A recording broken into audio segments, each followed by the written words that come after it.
Greetings of the day, students. Today we will be discussing creative writing. How to add sensory details in your write-ups.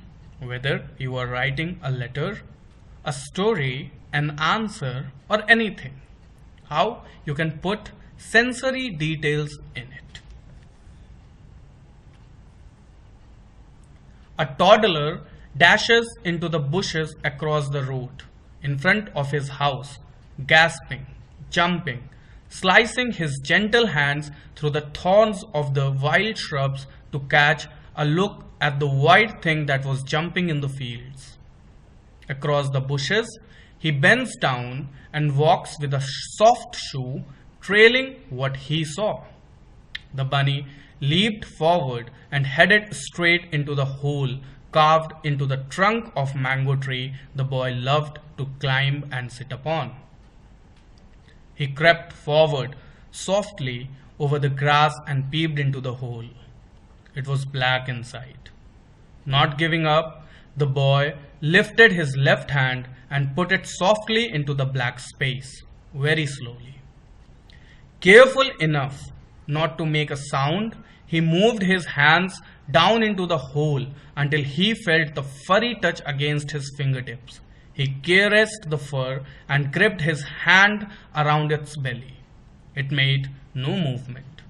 As the toddler slowly pulled his hand out, mother of all white and pulpy, the bunny. Like this bunny, your writing hides beneath the trunk of your head.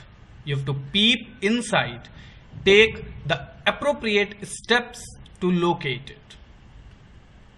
When you bring it out, it's always fresh and white, like no one ever imagined.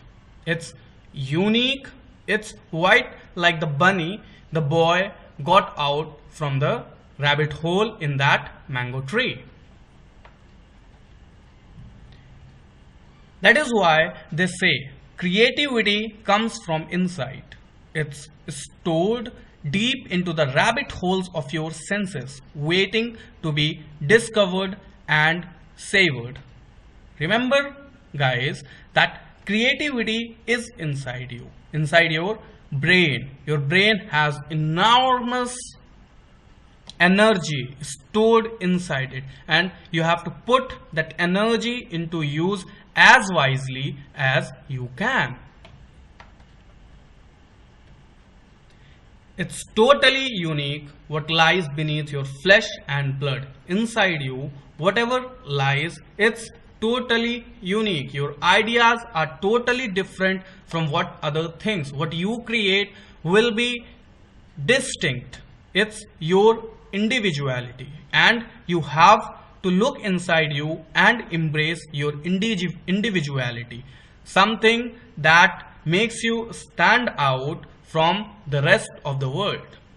Even two twins, if you imagine two twin brothers or sisters, there will be something distinct, something that differentiates them from each other. So everyone has that unique thing inside them.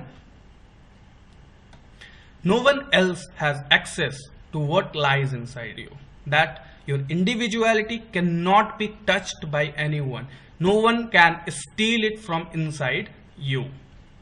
You are unique, absolutely unique. Whole universe lies inside your head. You would have been told that we use only a selected percentage of our brain. That's up to 5 or 6%. The scholars, the intellectuals like Einstein have been the ones who have used the most of their brains. But when they have used most, and that does not even cross 15%, that means your head contains a massive amount of energy, a massive amount of things and capability inside it, and if you put it to use, you can get the best of the results, be in any field, in writing, in your career, anything. Here we are talking specifically about writing. You just have to look inside and unleash your unique voice and vision. Today, we are going to activate our senses and our realizations, our perceptions about the world, our observations, because if that improves, so will our writing and our worldview. Sensory writing. To start with, you just have to pick an object and focus your senses on it. It could be anything. It could be a stone. And when you think about a stone, what do you think? When you look at a stone, what do you think? Let's try to understand sensory writing, how to look for these senses inside you, how to create a relation, an association related to an object with the help of those senses. Let that object be the gateway to the world of your senses. That object, any object that you pick today can be the gateway to the world of your senses. Look at it, observe it, think it. For example, you have a stone. What do you realize when you look at it? It's hard. There are many other things that we can find out, but let's see further to understand it better. We have 5 senses. They are touch, sight, taste, hear, and smell. Now, if we look at a stone, if we try to look at the stone with the point of view of these senses, the frame of reference is these senses, and let's try to observe the stone with the help of these senses. Touch. It could be soft, it could be hard, it could be cold, it could be hot, it could be pointy. Sight. Shape of the stone could be irregular, it could be a parabola, it could be round in shape. Taste. Now you would think, what a silly thing to taste a stone, but there must be a taste the stone would be carrying. It could be damp, like soil. Yes, it could have other taste too. It could be hot, so your tongue could burn. It could be cold as ice. It could be dry. It could be having a dry taste. Smell. Now, it could carry a smell of itself, an odorless smell, or it could be having a damp smell of the soil where it was found, or of grass or a tree near which it was lying around, or of the place where you have picked it from. Here. Now, could a stone be making out any noises, any voices? It's hard to think, but if we focus, if the stone is wet, there is a sound being created from its inside, because it's throwing away the ripples of water, small splashes of water, droplets. So there is a sound of chir chir chir chir chir chir chir coming out from it, churning sound.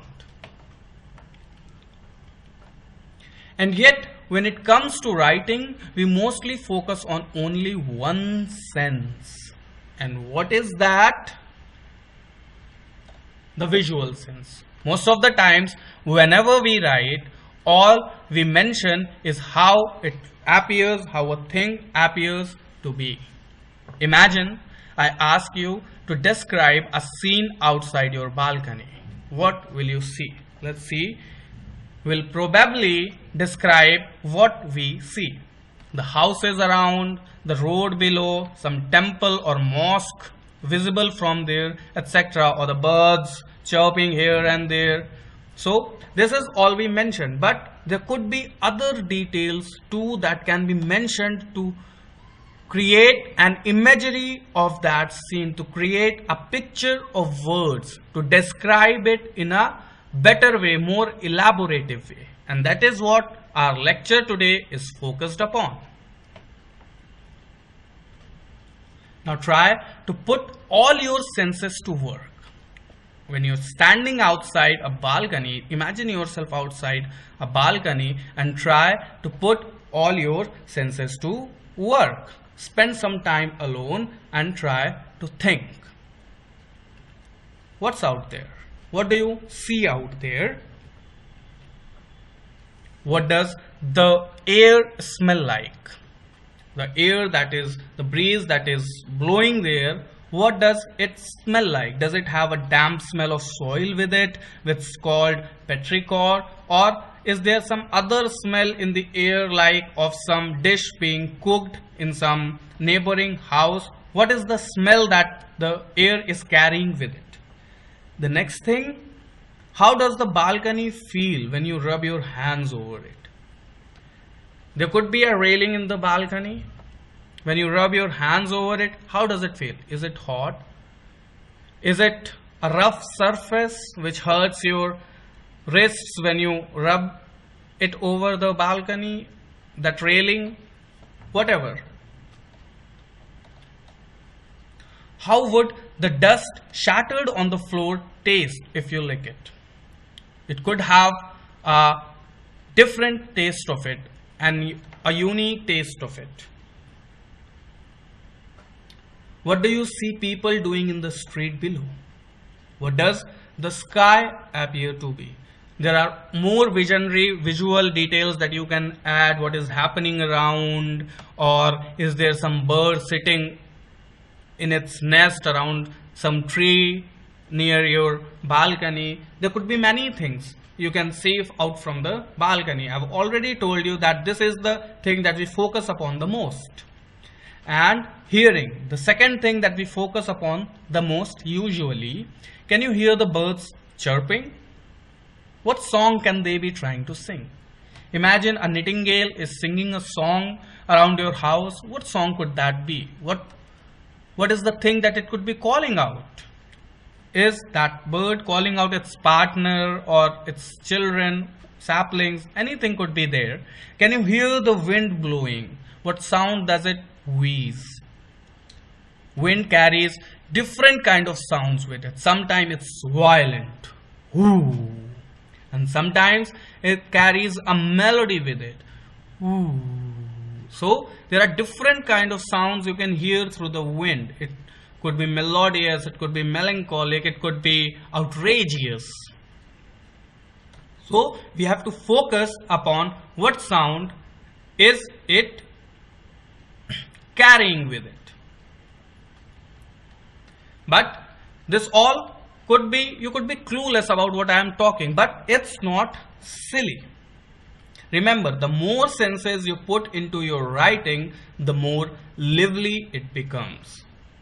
Your writing eventually starts to breathe and dance. When you add these details, you put a life into your writing. You put in rather more details than anybody can think of it. But when they read it, it's like very normal. Yes, it's very beautiful. Like we read in the example first, the first example that I read out, the story of that bunny. Apart from these 5 senses, there are 2 more senses that you can incorporate into your writing and make it even more lively. What are the 5 senses that we have talked about? Touch, sight, hearing, smell, taste. There are 2 more senses that we can put in. The first one is called organic sense. It is the awareness of your inner bodily functions and sensations.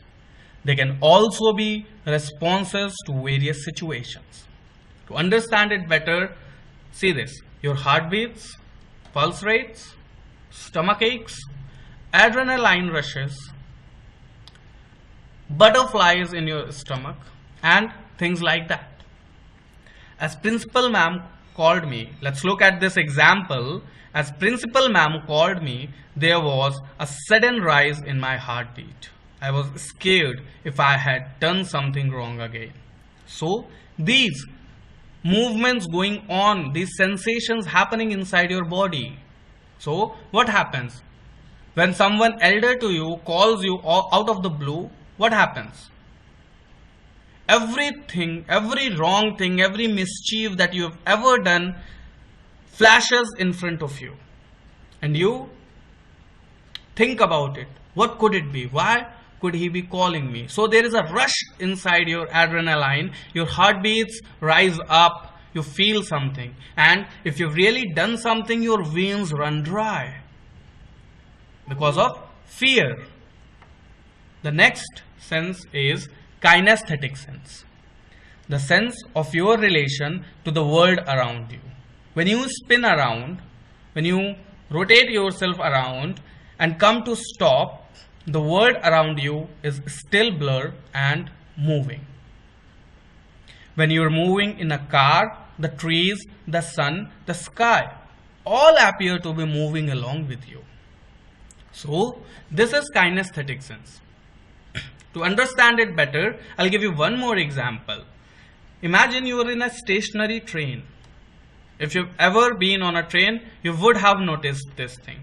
Your train has been stopped at the station and there is a train beside the train that you are inside.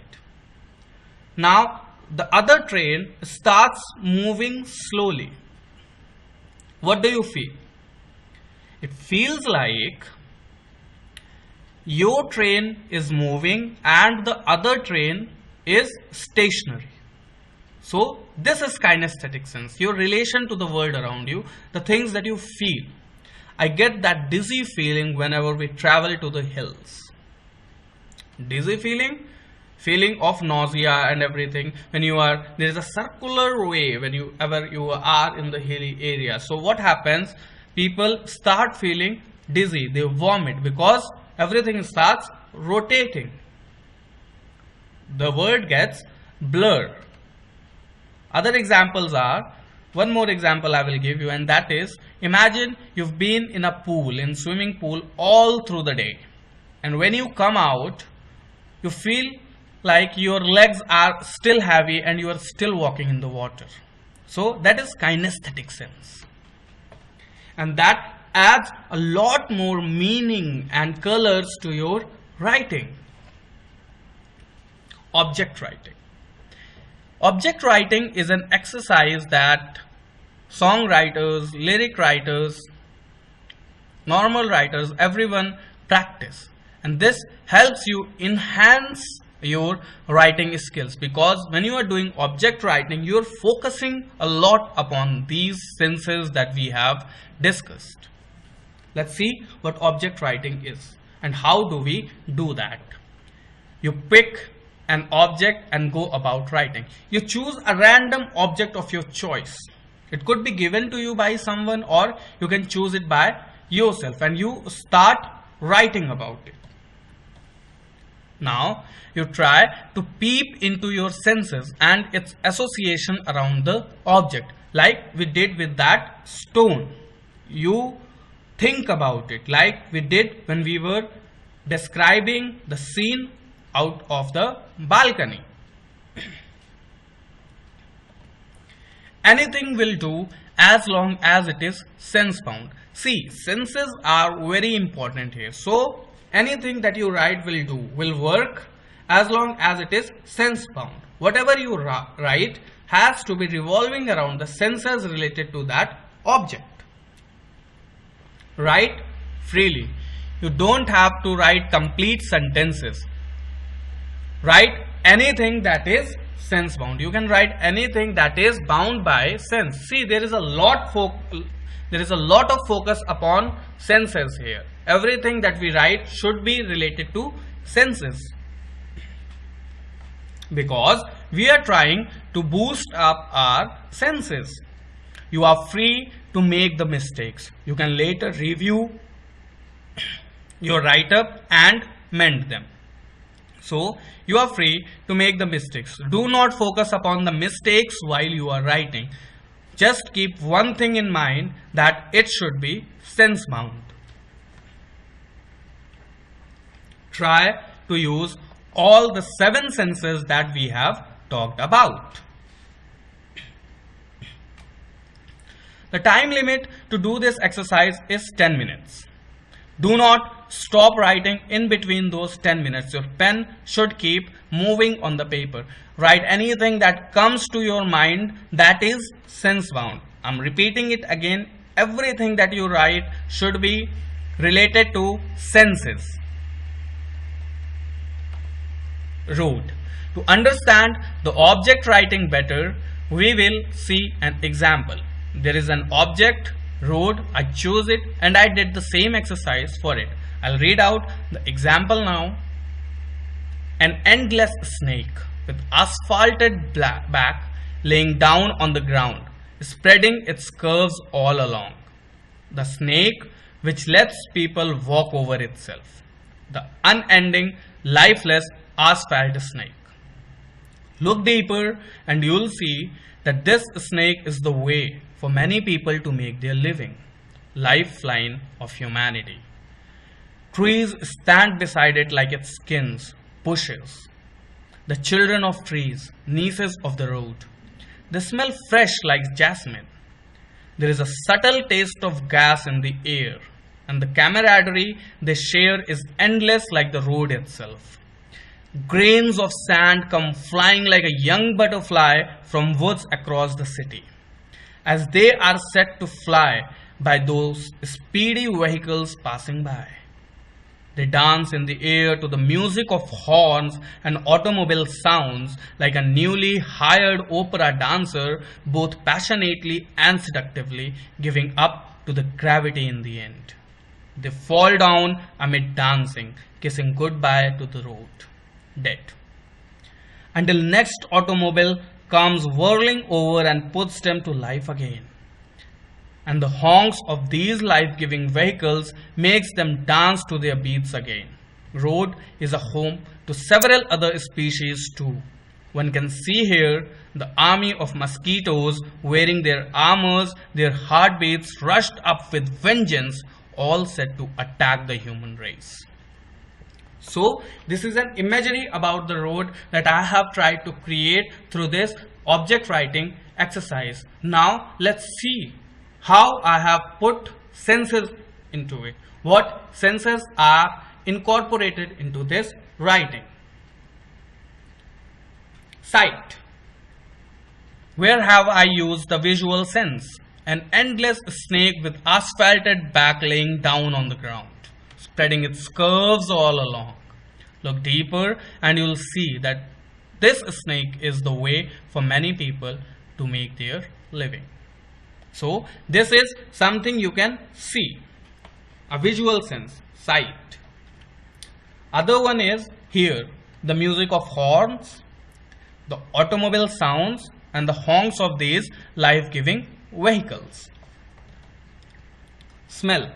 They smell fresh like jasmine, the trees and bushes. So there is smell. The other one is touch, kissing goodbye to the road.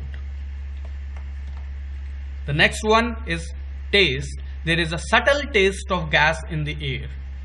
This isn't something that has come out of blue or come out of nothing. No, there is a taste of gas here, means you can feel the gas, petrol, diesel in the air, which is excreted by the vehicles.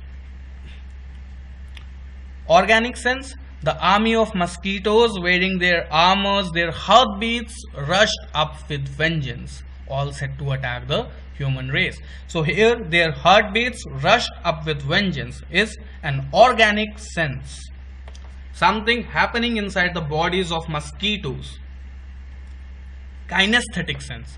They dance in the air to the music of horns. Something that is floating in the air has been compared with the dance. So this is the kinesthetic sense that has been created in this picture of a road. Just 10 minutes. You have to practice this for 10 minutes and it will do you. It will do a lot help to you. Object writing works best when you do it for just 10 minutes on a regular basis.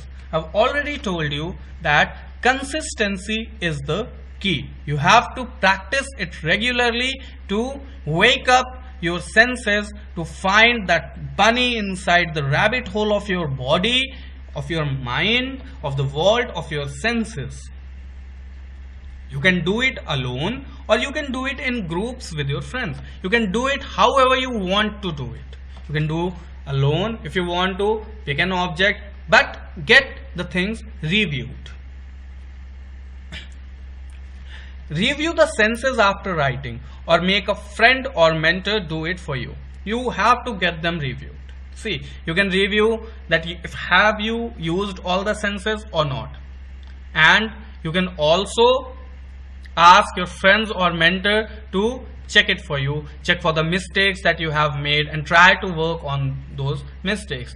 It does not require 15 minutes also, it just requires 10 minutes. I'm not talking about giving an hour or half an hour or 2 hours, no. 10 minutes of exercise and your writing improves by leaps and bounds. You can choose any object. When you write in group, you can collectively choose an object and write about it. You can all write about the same object and everybody would be writing something different. You will see the difference. When working in groups, you all can read out what you've written and let others dive into the sea of senses you've created. So after you are done, everyone can read out what they have written and you can tell your reviews, your comments on that. And that is how a collective progress is made. Everyone gets better. It's fun. So this was about all the object writing that I had to tell you, to add senses into your details or how to find out senses from any piece that you read. This makes your reading more comprehensive, more observatory, because when you see the senses others have developed, you focus upon your own senses and then you write a lot better. Reading is very important, or else how you will get to know what senses are out there. When you see other senses, you get inside you and create your own senses too. So this video was created on the book Writing, based upon the book Writing Better Lyrics by Pat Pattinson. He's been a lyric writer at Berklee School of Music and he's been a mentor in disguise, and he has helped a lot many songwriters win Grammy Awards. So if you focus on this exercise, your writing will work better and your answers, your stories will get better, and even the subjects, the other subjects than English will get better. That's it for today. Thank you.